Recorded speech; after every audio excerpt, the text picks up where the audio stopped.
At the beginning of the pandemic in 2020, a mallard pair began visiting our pond, the first duck visitors in more than 8 years. Mr. and Mrs. M, as we called them, flew in early every morning. Mrs. M spent her time pecking happily at algae on waterfall rocks and the pond edges. Mr. M simply kept an eye on her, following her around as she ate and acting as her personal security duck. At the end of every day, they usually flew east of us and occasionally headed west toward the local creek. We were surprised when they returned every day, but we had no idea where they spent their nights. They didn't bother the fish, and the fish seemed oblivious to their little paddling feet. We were happy for the entertainment during quarantine and enjoyed observing their duck behavior. At the same time, parents with children whose schools had closed began walking past our garden to view the fish, and if the ducks were in or around the pond, we pointed them out. Heading to our house became a routine for many families who visited every day. 30 people a day would not have been an exaggeration. We were called lifesavers quite often by folks looking for a distraction and jokingly encouraged us to charge a fee.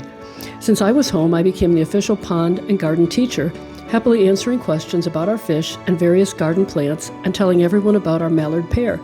Where are the ducks? Became the question of the day for about 2 months. Suddenly, at the beginning of May, the mallards stopped visiting.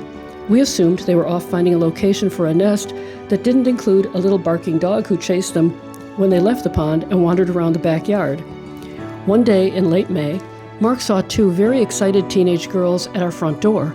He was working and couldn't answer the doorbell, so he told me the girls were running down the front steps and heading towards the backyard.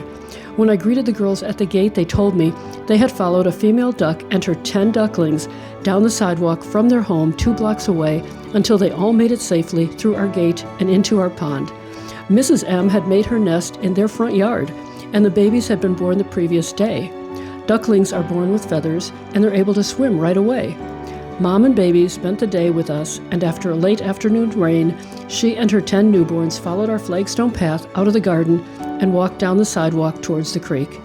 We're so grateful that during those challenging times, a pair of mallards gave us a beautiful experience we'll never forget, heightened our love and appreciation of nature, and introduced us to so many wonderful people in the neighborhood.